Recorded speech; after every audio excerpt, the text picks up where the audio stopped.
Okay, recording 3, 2, 1. So, what episode is this, James? I would say 28. That's one of the, look, wasn't I, 5 minutes ago before tangent. Yeah, we'll stick with 28. I think we were right speaking about the kind of 27 club off of the back of the last episode. So, yeah, it must be 28. Yeah. We'll just, talking about various things like how emissions are rigged in cars as well as mileage and other things. I suppose that's a different topic. Something very near and dear to Jono's heart is the topic we're going to talk about today, which is trash rabbits and peacocks. Yeah, the name derives. So I try my best not to go on tangents and rant, which is very difficult for me because I hate 99% of people on this planet. But what's good about that is to hate you have to love, and I love the remaining 1%. So one of my pet peeves, pun intended, hence the topic of this episode, rabbits, peacocks, and what was the other thing? They were all albino, by the way. Trash. And trash, yeah. My pet peeve is trash, and I've just come back from Iraq, so I'm in Nepal now, and it's not specifically Iraqi culture. You could say that it's very much a kind of Middle Eastern thing, and that culture deriving in part from Islam. You could also place the emphasis or the burden on Islam itself. But for now, we'll just speak specifically about Iraq and their problem with trash. So I heard until relatively recently, and by that I mean, Gulf War, Iraq was obviously quite a prosperous nation, an oil-rich country, and under Saddam, everything was relatively stable. And just like the Gulf states of today, people had a lot of Filipino, Indian, Pakistani kind of workers who would do all the kind of menial labor jobs around the house. Because and again, this is up for debate, I would say it's a derivative of Islamic culture, but in Middle Eastern culture, it's seen as a lesser thing to do to even, I don't know, organize the kind of front of your own property, to pick up a Coke can that you yourself have dropped on your own front lawn would be seen as lessering yourself. So people live on their own trash heap because they don't want. It's very much a society of keeping up with the Joneses and ensuring that your reputation and your image isn't tainted or stained, and they see things like just keeping your house up to date and in top shape is one such thing. So I was on a regular kind of shared taxi drive between two big cities, and as you do, you have kind of a half point stop for a toilet break and some snacks. And we stopped at this quite, you could say, luxurious restaurant, if you like. It obviously required a fair few million to construct, and they had planted all these albino peacocks and rabbits across the front lawn, I assume to amuse the children and encourage families to obviously settle there for a couple of hours and spend more money. But imagine a lawn that's relatively well kept, i.e. it's cut and all the kind of, the lawn, the bushes, everything of kind of aesthetic value is maintained, except there is about half a metre of trash covering virtually all of it. So it's pretty much difficult to see little patches of grass all throughout the complex. And there are actually trash cans all around this place, but each and every one was completely empty. People opt instead and usually it requires only a few seconds to take your Coke can or your lemonade can or whatever and place it in the trash heap or in the trash bag. But people opt instead to throw it into the peacock pen or throw it at a rabbit or pour their milkshake all over the restaurant window while someone inside is trying to enjoy a nice hot cup of chai. Or even, the worst examples I've seen is people will pay for their water or whatever at the shop and then just unwrap it and throw it on the floor right next to the cashier. And I'm not saying it's entirely in the Middle East. I've also seen it in Myanmar as well, which of course isn't an Islamic country, so it's to be had everywhere. But I do feel it's primarily something that derives from a culture which is inherently possessed and orientated around egoism and the idea that, well, I'll pass that across to you, James. What do you think the origin of that process is? I'm not sure because, like there's this term that's, that's bandied around the especially in the religious circles, that like godliness is next to like, cleanliness is next to godliness. It's just like, bizarre that, one, from such a religious society would, want to live in such a state. I've not seen this with my own eyes, but you have. I think you've just made the point there, actually, but continue on. I think you've actually just made the prime point, which aligns to the idea that it's all about ego and image, and that the means or the origin that they pretend is that, it is a religion, it is a society of cleanliness, and you must wash your feet before entering the mosque and all this kind of stuff. But that's all just for image. It's just like most Christians go to church to network and show that they're kind of godly and that they're good, decent, hardworking people, but none of them read the Bible and they go out and commit all kinds of, treacherous acts. It's no different with Islam or Hinduism or any religion. I would say the reason people subscribe to it is because there's some kind of material benefit for them networking in that circle. Of course, there's going to be some people that genuinely believe in the faith and try their best to uphold it. But for the vast majority of people, it's all about the aesthetic. So when you say it's strange that Islam is a culture orientated around cleanliness and the washing of the feet in the mosque is one such example, but that's only because people can see that. When behind closed doors, when it comes to Ramadan, people are stuffing their faces with donuts every day, and I know that as an objective fact, having lived in Blackburn and primarily Muslim Pakistani Muslim neighborhood, and been to Pakistan and many Islamic countries. Ramadan's a load of nonsense. People are cheating all day, every day, and it's only a very tiny group of people who actually sponsor the ideals of the faith. So,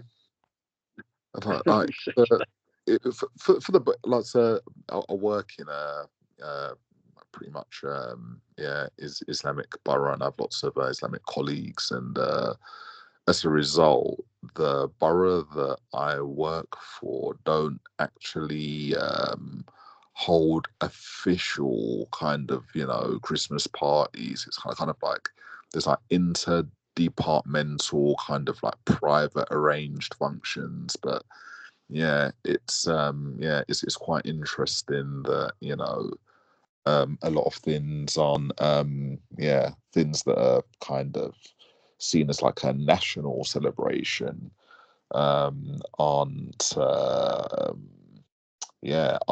celebrated as a result of just a demographic of this borough. But I found that a lot of my colleagues would fast during, literally you won't see them eating anything during the day. And that was the majority of them. What people do in these other countries, I couldn't say, but just in regards to my colleagues and people that I worked with, most of them did adhere to it. So that's been my experience. Another thing. That's the thing. I mean, they're not going to, open up a pack of Kinder Buenos in front of the office desk while they're on Ramadan and start chomping away, because that would undermine the idea that they have that religiosity to their persona. This is a question of going into the toilets and taking out that bag of donuts that you've had squashed in your pants, and then pushing 1,000 calories before returning and pretending to be that kind of austere, traditional, conservative, dependable, and consequently trustworthy individual. Yeah. I mean, I suppose that's speculative, but in regards to them like dropping the trash, it's like it contradicts the fact that they want to, portray this image, because obviously, like you look like trash if you're surrounded by trash, right? So an egocentric person should wanna, on that, from like a open perspective, like want to kind of show that like I'm clean, I'm tidy, and these sorts of things. My front lawn shouldn't be full of trash. I shouldn't have a derelict house full up of trash, next door. So, I'm wondering, like, is there like something like, do they like, is there like something wrong with the infrastructure of the country? Like, are they lacking, like, are the government not like funding binmen properly, or like it's fascinating. It's fascinating. It absolutely is fascinating. It's this is where I kind of want to go with the conversation, because I guess for the average listener, it may just sound like we're having a tangent and a rant about dirty places across the world, but really it's not just the psychology and philosophy that brings us what's the word I'm bloody looking for, brings us to the table, but it's the effects that this has on future generations and the kind of geopolitical sphere. Because I believe, as you said, it is contradictory. You think that having trash outside your house undermines the very ego that I'm saying is the origin of not wanting to pick it up. But I think it's about power, so that you can then employ someone that you see as dirty. And of course, there's still a caste system in many places in the world. India's an example. A lot of the Gulf states have the caste system. They want to show that they have the monetary ability to employ someone that they see as dirt, and their neighbours can look at them as a more kind of influential member of the local community. It is about egoism, but it's coming from a different angle. They create the problem so that they themselves can show others that they're able to solve it, and therefore are a respectable member and dependable member of the community. Creating a problem so that you can benefit from the aftermath. You see what I'm saying? Yeah, it's just like it's just so incomprehensible, obviously, with the backgrounds that we have, and it's just like bizarre. It's like, who why would you want to live in a cesspit? Like, why would you even drop a Coca-Cola can on your own lawn? Like, that's just like, it's bizarre. But people do this. People graffiti in their own bedrooms, I suppose, and you have hoarders and all of these kinds of people. But to have it like widespread amongst the culture is interesting.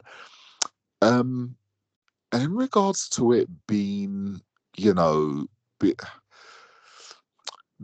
them thinking that it's below them, I'm not I'm not sure if that's the absolute motive, although it could be. Like, it certainly makes sense in like a lot of these Gulf states, because they're oil rich, and there's lots of wealth, and of course, like, people are gonna do these jobs, but like you said, they kind of should be employing or importing people in from other places, at least to do these jobs, just like every country has at least, like, in America, like, you're like, lots of Mexicans and Hispanic people doing, like, the gardening and stuff like that. And like in Europe, or like in England, there was a point before Brexit when it was mainly Eastern Europeans doing cleaning jobs and like labouring jobs and stuff like that, cheaper to employ, etc. But yeah, it's something that I certainly find hard to comprehend. And what makes it even more bizarre is that there are these fancy albino peacocks and rabbits amongst it all. It's insane. It's insane. But once again, as well.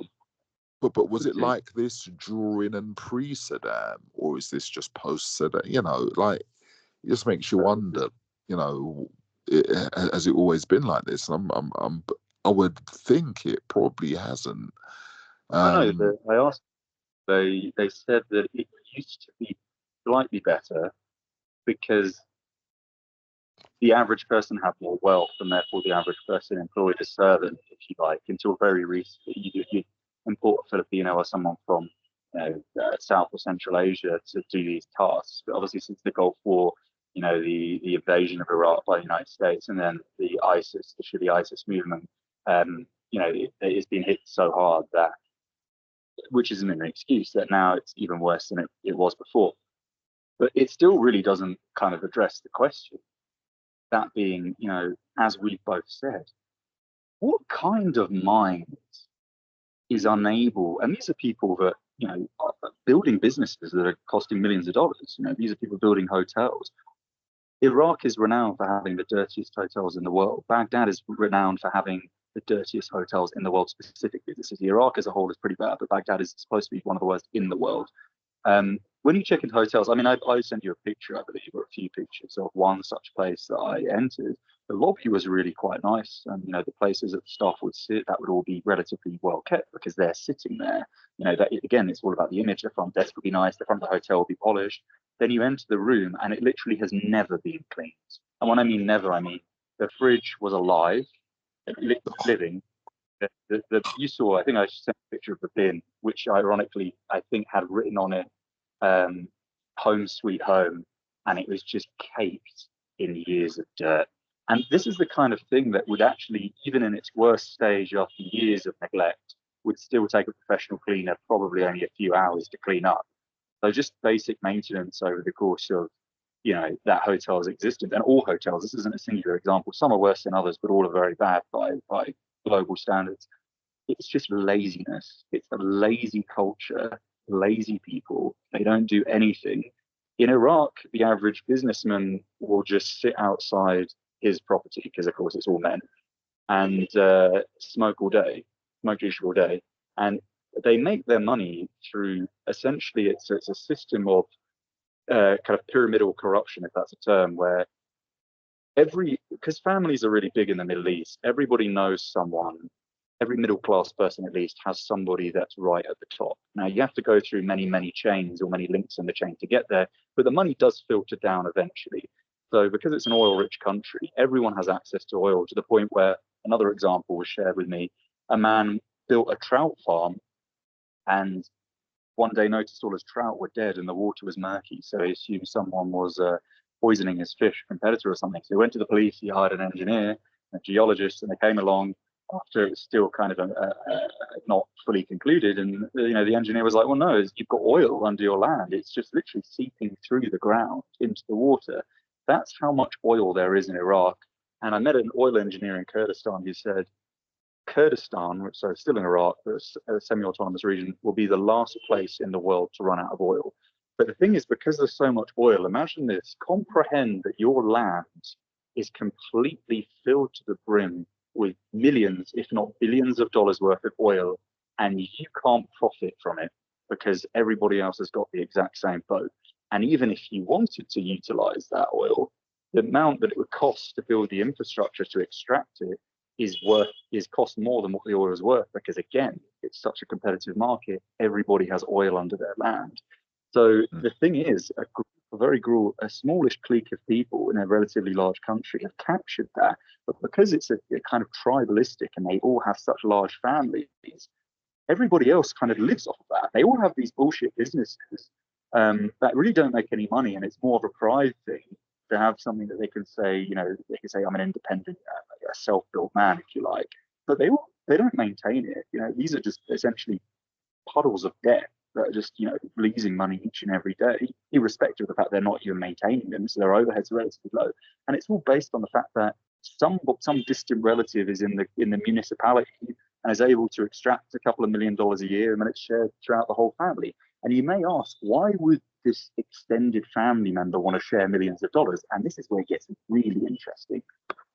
So it's tribalism. So in order to sustain and stay competitive and in a position of authority in Iraq, your family has to get bigger and bigger and bigger.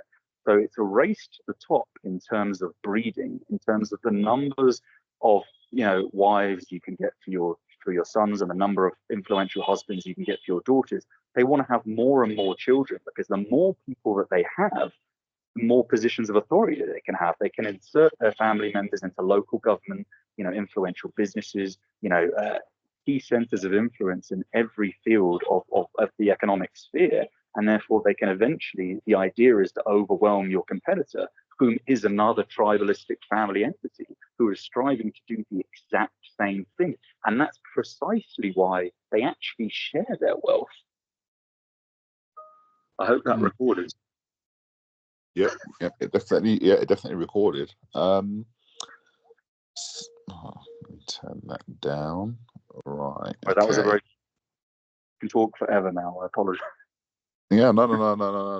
It's absolutely fine. So, in regards to the influence, I've just had a little look, and it definitely lacks the infrastructure to handle the waste it produces, which I suppose is a governmental issue and isn't necessarily, it's not something that can be put on the people, especially people that live in like rural places. So they produce around 30,000 tons of solid waste every single day. And with a very poor infrastructure, and that's when I ask that question about how often do you see like bin trucks and like anybody, anyone, and then you'll get like some people that think, okay, well let's just like burn a bit of rubbish, and obviously that's going to create pollution and other things, and then when you talk about the mindset and laziness, I suppose if you've been bombed into oblivion, there is going to be maybe like a sense of you're gonna lose like a lot of, you're gonna be demoralized. That's what I'm looking for. There's gonna be like a complete lack of morale, and there's gonna be a lot of PTSD and all sorts of things. Like, I mean, we know about the heinous things that they've experienced at the hands of the Allied forces over there in the early 90s and in the early 2000s as well. And so, maybe, I suppose, maybe cleaning the front lawn, you can see how maybe people might have a bit of a, I don't give a shit attitude. But to the extent of where it's, I mean, to be honest, that could actually be, an explanation for it. It could just be like mass mental health crisis due to, seeing kids and babies getting their limbs blown off for years on end. That could be it. The whole infrastructure, like all of the ancient monuments, like their whole identity has kind of like been, tainted, destroyed. I think those sorts of things definitely affects people. Definitely, but this is something that definitely existed beforehand, because it's not something that's singular in that region. It's everywhere in the Middle East. And the only reason it's considered slightly better and less visible in Gulf states is because they have the money to employ people from other countries to kind of hide that mess or clean it up. But it's not even about the quantity of trash that is produced by the general populace, or the inability for the government to find a mechanism for which to dispose of it. I mean, we're talking about people, whether or not they have, the government are clearing it up, they don't find a place to perhaps bury it or burn it, or, or distribute it rather than evenly, but singularly in one place that's kind of away from the household, out in a field. And there's plenty of land there. This is, a question of you're coming out of your car, walking up your front doorstep, about to go and, destroy your mind with daytime TV, and you take your Burger King and your KFC or your takeaway, whatever it is you have, and you just dump it on your front porch, probably splashing your shoe in the process. And then over the course of a year, your entire property is just a giant waste heap. Or the example that I used, you're a business, you want to encourage people to obviously to shop at your store, or stop at your service station and relax and buy products, and you have a literal garbage dump on your front lawn. And it would take minutes, even after the accumulation. They could hire someone for $1, literally $1, and they could clean up a year's worth of waste for $1. So the question is, why do they not do it? Because these are the same people that would go and buy their wives like $10,000 handbags, because they want to maintain the image that they're affluent and successful. So they'll go and make a public appearance at the Louis Vuitton store, and they spend 10 grand on their wife's handbag, or going to a fancy restaurant that they're all obsessed with, because it's a culture of showing off. But their business, which is what obviously sustains a part of their existence at least, will remain trashy. And this is a crazy thing, it won't even suffer from that, which proves my point entirely that it's cultural, because everybody else does the same thing, and it's so normal and acceptable that what we see is absolutely insane. Rats running around, trash everywhere, is just like, yeah, that's just normal. We place our kids in a field with, Coke cans and, molding bags of, takeaway refuse, and that's seen as acceptable. and then they get back in their really expensive GMC 4x4s with their Gucci handbag and drive off to the most expensive shisha bar in town. Yeah, that to me definitely screams of trauma management. So I think when people go through, it's instant gratification. It's not instantly gratifying to, spend ages, cleaning up, tons of trash. But, to drive like a BMW or a Mercedes or to, drink lots of alcohol, or sit in a hookah bar or, whatever it may be, is going to offer that. And, it's the same thing that you see, in America, for example, with, rappers or whatever descendants of slaves, buying like, big chains and designer stuff. And they're the ones who are basically, keeping like these industries alive, many of these like, designer in brands, where, they're from like ghettos, they're from places that are like impoverished, but, for some reason, instead of, using that money and investing it wisely, it will be spent on ostentatious, outgoing things because their morale, they've been demoralized. And, it's a way that people, it's a psychological thing. And I think it's just the way people kind of express that. It's almost like, papering over the cracks, as it were. It's quite, yeah. It's just what's the word?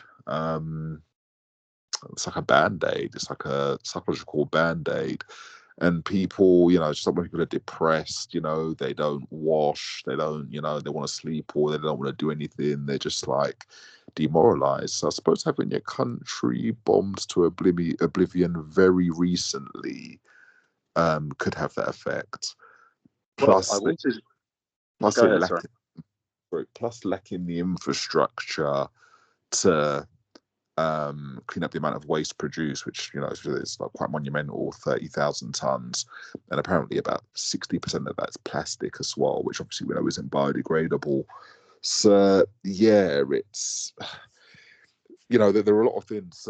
I don't think it's necessarily something that's intrinsic or necessarily to do with the religion. But I think it's more circumstantial and based on more recent happenings. That's my take on it. Agree with that, but I thought that we were potentially on the point there because I do agree with you that it's a type of PTSD. I do think it's coping mechanism, and I do think it's trauma. Absolutely, I think it's all of those things. With respect to laziness, they're only lazy in certain things. They're lazy in basic hygiene, tidiness, those kinds of things. But when it's keeping up with the Joneses and the aesthetic, they pump so much effort into making sure the architect designs a house that is as domineering as possible, or that they spend 5 hours getting dressed and in the most expensive garments imaginable, which is materialism, is it not? Oh, absolutely. With a Rolex watch, absolutely. If we look at Abu Dhabi, they're not Iraq, but Iraq could easily be them. It's just, again, through recent politics that hasn't come to avail yet. But, that's essentially where they're going. And that's the greatest form of mental illness. Firstly, to live in the fucking middle of a desert where you have to sit inside all day when it's light and you're out in the dark, and then you go to the same shopping malls that you've been going to for the previous 5 years. It absolutely is trauma, but the trauma isn't a derivative from modern conflict, not at all, because, like I said, it's everywhere that I've experienced in the Middle East, irrespective of, so without any kind of traumatic experience in recent history. A lot of the Gulf states haven't had that. So the origin has to be questioned. And I think the origin, and I do believe it is control, it's oppression, it's all of those things that conflicts bring, but it's through just standard totalitarian protocols that restrict people's freedoms. They prevent people from living to their fullest because they're unable to identify with who they are. And the origin of that is Islam, with respect to these particular areas of the world, which are seen as the most conservative places. And I'm not saying that it's all Islamic societies, but if we look at Shia Wahhabism, which is Saudi Arabia, and the protocols that they employ, chopping people's heads off. They chop more people's heads off than any other country in the world relative to population. It is a country of complete social control. And of course, this is to a lesser extent, though still a very strong extent, prevalent in every other Gulf state and in most places in the Middle East. The conflict certainly has probably exacerbated that, but it existed before that. And the only way I can pinpoint the origin is to point the blame at Islam.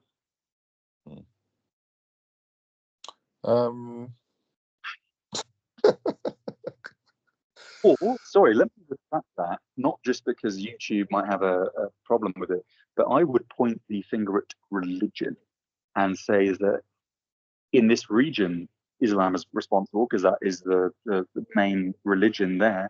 But if you take South America, which is a Christian, primarily Christian region of the world, it's also very, and even in Africa that are very, very Christian, also a lot of trash there as well. So it's not something that's particularly potent in the Middle East. And actually, speaking of Africa, there was an example on documentary I watched where a newlywed couple, then all of their savings that they got from relatives for their wedding on a brand new mattress. So imagine how much a mattress costs. A really good double mattress from a shop for someone that lives in a really impoverished kind of favela area in Africa. And I remember they took this mattress, that brand new mattress, all up to the cellar vein, and then they dumped it on the dirt floor of a shanty ghetto where the roof is leaking all over the floor. There's no wall. Their wall is literally just, wooden sticks and, bits of cardboard and, paper bags, any kind of debris and material that they find in the street to create an abode. And then they spend all their money on a bloody mattress and put that on the dirt floor.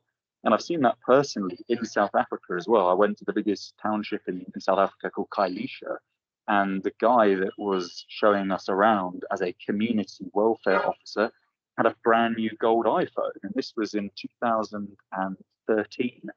So imagine having a brand new gold iPhone. It may have been stolen, but, either way, that's a pretty expensive thing to have. And again, it's priorities, it's materialism. And it goes back to the example of Iraq, where the discussion began of people, in order to survive in a society which has kind of oppressed their mindset so much. I don't mean the society other people have oppressed, I mean the system has oppressed them.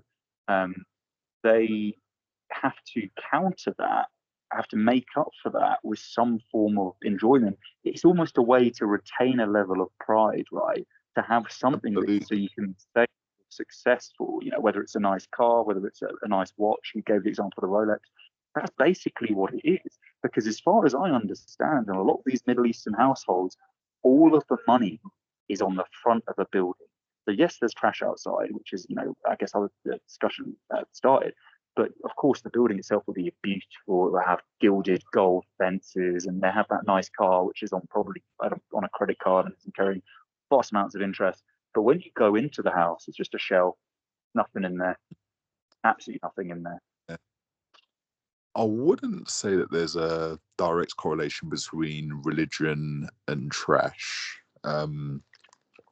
But I would say that there is a correlation between, definitely between poverty and trash, and obviously governmental infrastructure. And South America and Africa and parts of the Middle East that you speak of have serious problems with their infrastructure. A lot of that is down to, whatever been, bombed, or kind of just like corruption or oppression by the government or whatever it may be, or sometimes it's outside forces quite often. And a lot of these governments actually controlled by outside forces, as we know, that they're, the powers that the main, whether it's the United Nations, the Council of Foreign Nations, and all of these, the World Economic Forums, and these people, NATO, all of these people, we know that they kind of, with their peacekeeping forces, go in and do their this and that and hickory jiggery pokery here and there. And it's usually in those places. America is a very Christian continent, and once again, this. And I don't believe this is the reason, but America is like the number one, for producing trash.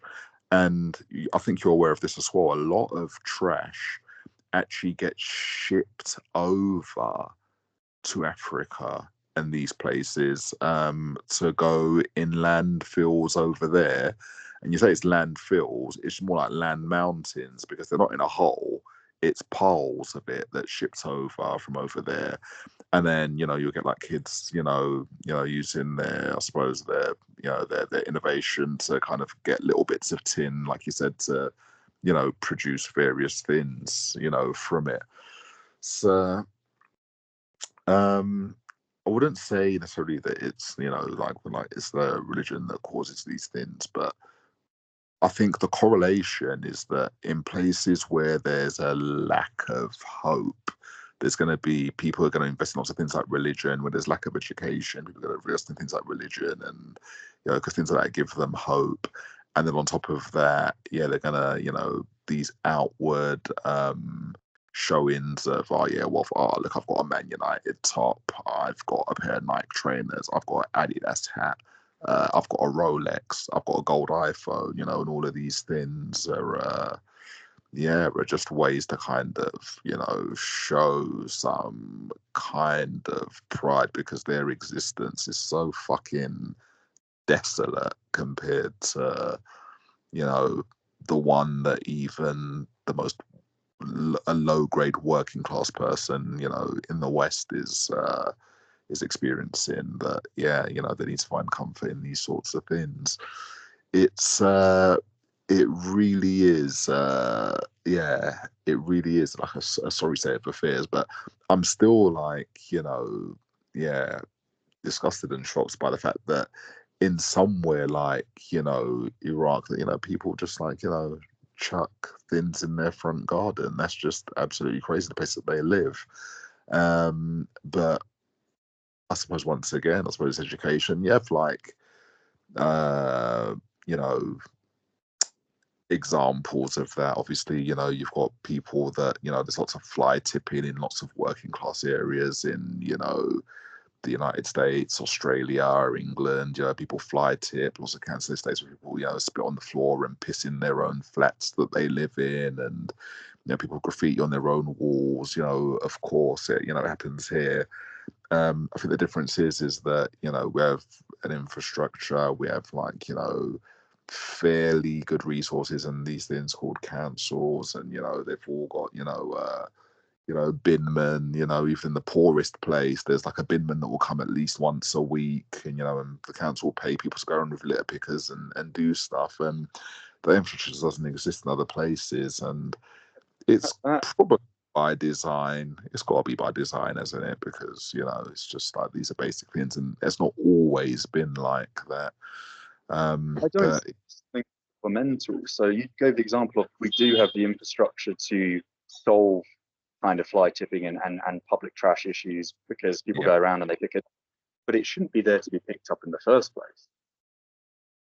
Someone's dropping that trash, and we have the same people in the UK and Germany, everywhere in the world to a lesser extent. But that is a culture. Even I used to have I still have a friend. I'm not going to name him on the podcast, but when I first met him, we walked out of our student house, and he was drinking a cup of coffee, and he just threw the coffee cup on the ground, on the pavement. That's this crazy. is a Caucasian British guy, relatively well brought up, and I looked at him and I was like, "Fuck yeah!" I looked at him and I was like, "What the fuck are you doing?" And he looked at me in shock because no one had ever told him that before. It's complete normality for him. No one had educated him. It was just there. And it really just shows. Was like 20 years old. How old was he at the time? Would have been 18 years old. And another example I wanted to actually mention earlier is, what do you think about? Let me ask you a question, James. Mm-hmm. Do you piss over your toilet seat? Do I piss on my toilet seat? No. Do you piss on I raise it. I'll actually detail exactly how I piss so our listeners, right? So when I go in the toilet, I lift up the toilet seat, and for various reasons, we're human beings, and sometimes the stream isn't as perfect as you want it to be. It could be a fucking pube on the tip. It could be lots of things that make it, and if that ever happens, it gets cleaned immediately. gets cleaned immediately. I lift the seat, pee. If anything goes on the rim, it gets wiped with tissue because I've always got tissue. And then I close the lid. That's it. Yeah. I'm sure. And that's how every adult Every should act. human, correct. And yet that's not what happens in most places in the world. It is absolutely amazing. Even if I'm like, yeah, it's just like the way people behave is shocking. And it's like, sometimes I've had like guests around, and then when they've like left, I've gone in the bathroom and I've been like, wow, like, okay, it wasn't like that when when you came. And you just think that people would just have this natural understanding to kind of leave things as they were found. But yeah, it's not always the case, unfortunately. Now, transition this into Yeah. the cleanliness of people in situations where there is a potential romance on the cards. Oh my God. I think this should be a whole episode by itself. I feel like this should be a whole episode by itself.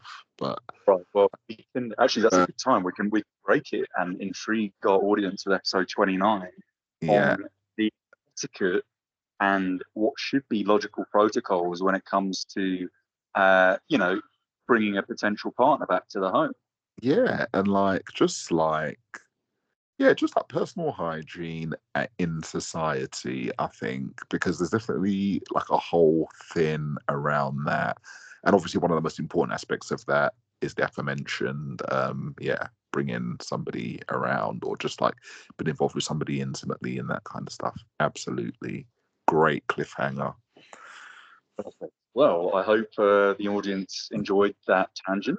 I thought it was quite good. I think we did touch on some subjects on more in coming episodes. Yeah, absolutely. And hopefully, it gives people like an insight into the hows and whys. And I suppose we don't have absolute answers, but we definitely have at least stimulated some thoughts as to why these things occur, as to why there are these why the countries are in such states as they're in, and the reasons why people behave in such ways. There we go. Well, you've been listening to what's our podcast called? JJTalks. JJTalk. Yeah. JJTalk. So we'll see you guys next week, and all the best. Adios.